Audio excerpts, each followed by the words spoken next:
വരുൺ നിനക്ക് ദേഷ്യം ഉണ്ടെങ്കിൽ എന്നോട് തീർക്ക്. ഞാൻ കാരണമല്ലേ ദേഷ്യം ഉണ്ടായത്. അലി എന്ത് പിഴച്ചു? നീ എന്തിനാ പറയുന്നത്? ഫസ്റ്റ് അവൻ എന്റെ ഫ്രണ്ട്, എന്റെ ഇഷ്ടം. നീ ഒന്നും മിണ്ടണ്ട. ഞാനെന്താ മിണ്ടിയാല്? ഈ പറയുന്നൊക്കെ എന്നോടല്ലേ? ഒക്കെ എനിക്ക് മനസ്സിലായി. ഞാൻ ഇവിടെ വന്ന് നിനക്ക് ഇഷ്ടമായി. അതെ, ഇല്ല. നീ അമേരിക്ക വന്നത് ഇഷ്ടമായില്ല, വീട്ടിലേക്ക് വന്നത് ഇഷ്ടമായില്ല, ഇവിടേക്ക് വന്നത് തീരെ തീരെ ഇഷ്ടമായില്ല. നീ കാരണം സൂസി വീണത്. അതിന് ഞാൻ എന്താ ചെയ്തത്? നീ പിടിവിട്ടേൻ എന്നെ പറയുന്ന എന്തിനാ? എല്ലാം നീ കാരണം. അല്ല അല്ല ഈ ഡ്രസ് എന്താ? എന്തിനാ ഇതിട്ടെ? എങ്ങനെ ഉണ്ടെന്നറിയോ? ആ ഇട്ടു, അറിഞ്ഞുകൊണ്ടിട്ടതാ. എന്താ ഞാൻ ഇട്ടാല്? നിനക്ക് എന്തെങ്കിലും പ്രോബ്ലം ഉണ്ടെങ്കിൽ കണ്ടുപൊത്തിക്കോ. എന്തെങ്കിലും പറയാനുണ്ടെങ്കിൽ മുഖത്ത് നോക്കി പറഞ്ഞൂടെ? വെറുതെ വളച്ചൊടിക്കുന്ന എന്തിനാ?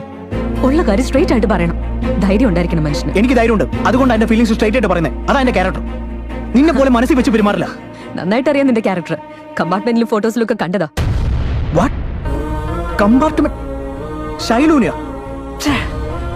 ഒരു പെണ്ണിന്റെ കൂടെ ഇരുന്നതിന് സ്റ്റോറി ഉണ്ടാക്കണം. അത് എന്തോ ചിന്തിച്ചിട്ട് എന്നെ തെറ്റിദ്ധരിച്ചിട്ട് മനസ്സിലുള്ള ഇഷ്ടം ഊതി പറത്തി കളയാ. Just like that. സംസാരിക്കും.